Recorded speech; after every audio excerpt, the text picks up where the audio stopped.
With a series that's as long-running as Need for Speed, it's no surprise that it's taken on many different forms.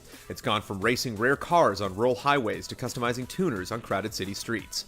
It's been entirely cartoony in games like Nitro and taken a stab at track day realism and Shift. Now Ghost, the studio currently handling the franchise, has determined to define the essence of the series, plotting a course for games to come with this year's reboot, simply titled Need for Speed.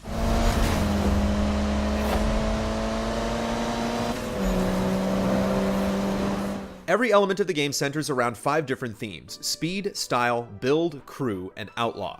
While racing, accomplishing feats in any of these categories increases your reputation, which essentially acts as XP, and leveling up gives you access to new parts in the garage. If you go fast, you'll earn points for speed. Drifting earns points for style. A clean nitrous burn nets you build points, and running from the cops or driving dangerously racks up your reputation as an outlaw. Performing feats from multiple categories forms combos, and if you manage to pull off all 5 at once, you'll create a perfect moment. Making that happen doesn't come easily, and it can be exhilarating when you finally do. All these points also get tracked over time to make up a profile of the kind of driver you are, although it feels as if outlaw points come too easily, even if you don't feel like you're being particularly rebellious. Please, save me.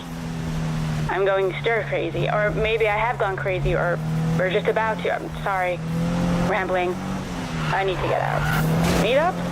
Not taking no for an answer. You better show. These 5 themes also define the game's structure, dividing it into 5 parallel careers. The characters from the live-action videos serve as your mission givers, calling you up when they have new races available. And once you've cleared all 5 paths, you can look forward to an epic finale. Some types of races are common in every career path, but the focus on each branch is evident. Speed events put more emphasis on time trials, while style has you sliding around corners in drift events. Meanwhile, crew races can be interesting as they require you to stay in close proximity to others in the group, which can also make things a bit messy if they go wrong.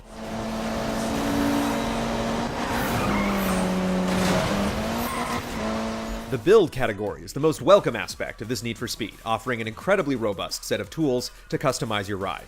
There are only about 50 cars available, but unlike many games, the goal isn't to bounce from car to car, but to invest in each and make it your own. In fact, during our 20-hour playthrough, we spent most of the time with only 4 cars.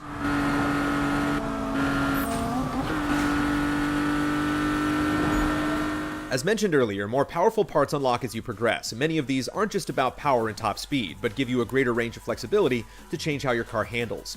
If you find this too intimidating, you can simply choose whether to gear it more towards grip or drift styles, but players who want to make more detailed adjustments have a number of areas to tweak, and you can't simply copy the settings from one car and expect the same results on another. You have to work to tame each machine's base characteristics, but keep in mind that this is still an arcade racer through and through. The tools for visual customization aren't quite at the same level as Forza, but they're getting there, providing the most versatility the series has seen for quite some time. You'll be able to invest a lot of in-game cash to buy and upgrade vehicles, but thankfully, there are no microtransactions in this year's Need for Speed, even though they've been common in past games.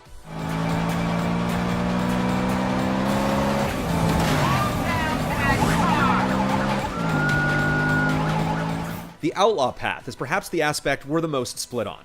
Cops are far less aggressive than in 2013's Rivals, and while it's a relief to be able to do what you want without being hounded, there's also a sense that you have to bait the police out of their slumber. If you merely pass by a cop, they'll soon be left behind, so before you can get into a heated chase, you have to pester them until they finally start calling in backup and roadblocks. Outlaw race events often aren't that different from any others, as you can lose the police so quickly that they really don't matter. Manual! Punctuating milestones in each career path are the live-action cinematics, and believe it or not, they're not as bad as you'd expect. You may even find yourself warming up to some of the characters. We'd give Manu a big bear hug anytime. There are some funny gimmicks once in a while, like raising a glass to the camera, but there's no dire undercover mission or further drama. It's just a group of drivers who want to impress icons they look up to in the automotive world, such as Magnus Walker and Ken Block. Most of the scenes are just about hanging out, talking about the next set of races, and the transitions from live action to the in-game cars are impressive at times. This guy, man.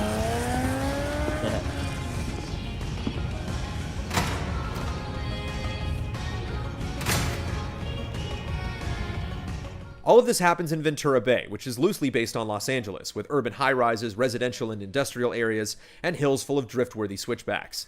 For better or worse, it's always night, and it's always barely raining, dampening a sense of variety. You're also always online, as all drive returns, populating the map with 8 players doing their own thing. If you want, you can meet others, crew up, and race together for extra bonuses. Since no one's a cop, you can peacefully coexist. Of course, there's still potential to harass other players, but there's no good reason to do so. Scattered spots around the map provide discovery points where you can gaze at vistas or do donuts, but they aren't very enticing. Rounding out the feature's autolog recommendations return, prompting you to sample the addiction of besting other players' times, and the game also features daily challenges and rewards to keep you coming back. While Need for Speed might not be at the top of its class in terms of visuals, it still looks great overall. Unfortunately, at high speeds, you can come across noticeable performance drops in pop-in, although depending on your tolerance, you may simply be going too fast to care. The music playlist fits the urban mood, and the song selection stands up well to repetition without driving you mad.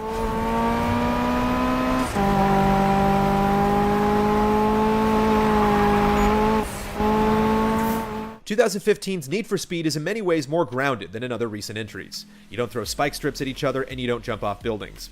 It's more about the inherent excitement of dodging traffic and drifting down the side of a mountain. The customization features are a welcome return, and the 5-layered career lets you play with different approaches to driving.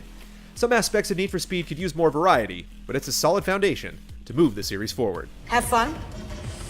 And maybe I'll see you out there, yeah? Oh, and put the tools back.